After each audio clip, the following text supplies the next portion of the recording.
Hi guys, it's Dominica and some people call me Dominica, but that is not my name.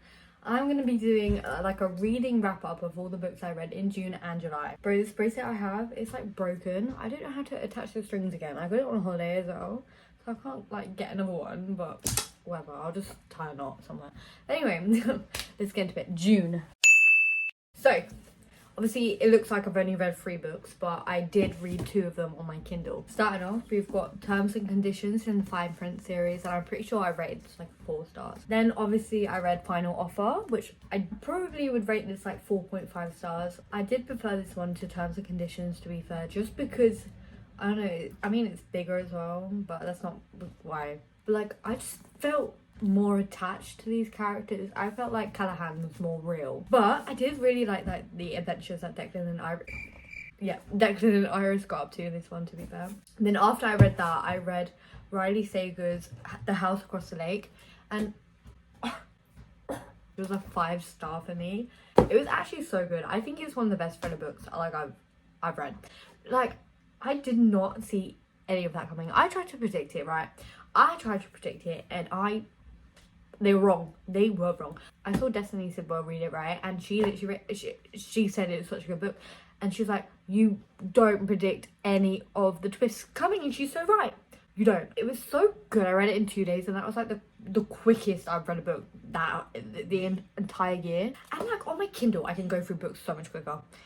Anyway, after that, I then read I Kissed Sarah Wheeler, which is actually quite funny because this came out in paperback at the start of June, and I was waiting for the longest time for it to come out in paperback.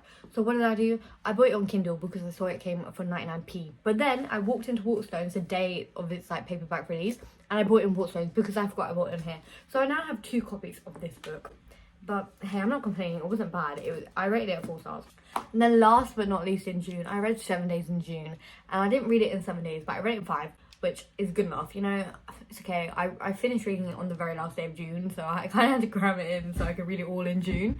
But it was such a good book. And the author's writing, I actually love her writing style. It was so good to like, it felt like an easy read, but it also wasn't because it actually touched up on many different like topics. So it was a very jam-packed, but it was like you could get through, you know what I mean? Anyway, on to July.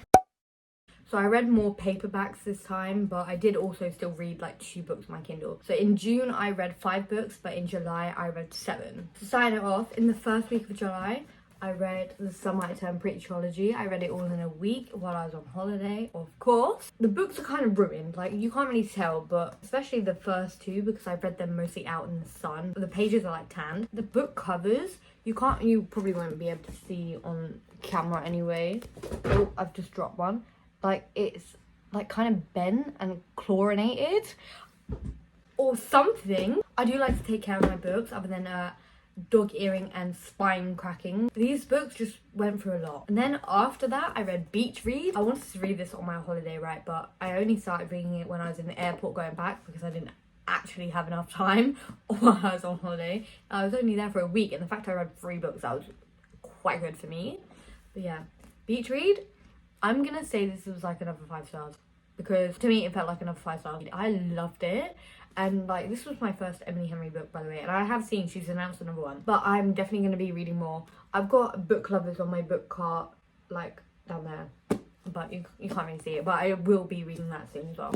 And then after that I read Good Girl. No, I didn't. Yeah, I did. I actually started Good Girls Complex. Okay, funny story, right? So my holiday, yeah, my flight got delayed by 28 hours, so I started reading Good Girl Complex on my Kindle the first time, so the last day of my holiday when I got onto the plane, right? And then I started reading Beach Read the day after when I was going back on to the plane the second time.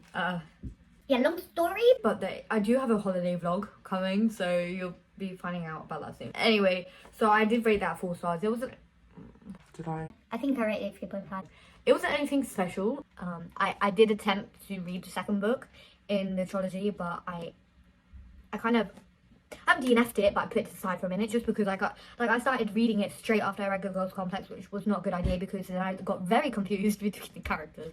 And tell me why I was still thinking, even though it says their names at the top of the chapters, I was still thinking that it was about Connor and Mac and not Evan and John Leave, so you know that was a bit of a mistake for me. But then after, well, I started this in June, but then I went on holiday and I forgot to bring it with me, so therefore I couldn't do that.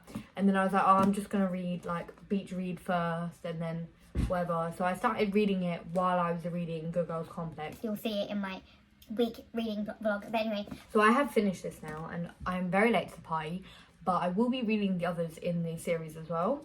But I have watched the movies, so don't worry, I'm not that under a rock. But it was very good. Obviously, it's The Hunger Games. And then the last book I read in July was always on my mind. I got this because I accidentally bought the 30-day Prime trial to watch The Summer I Turned Pretty on the airplane, because I thought I was logged into my mum's account, but I was not. I was logged into mine, so therefore I had to buy the 30-day trial. So then you have Kindle Unlimited, but then you have Prime Reading, and you can get books for free with Prime Reading. But I've never heard of this, so you know, I bought Always on My Mind through Prime Reading, and I read it, and it was quite alright. I would say like a moderate 4 stars would be. Yeah. Here's all the 8 paperbacks I read in June and July, and obviously I've got 4 more like I've read on Kindle, but obviously they're not here. But insert pictures. Thank you. Yeah, thank you for watching this. If you don't mind, you can try and help me and support me by giving this video a like. Yeah. Thank you, and I'll see you in the next one.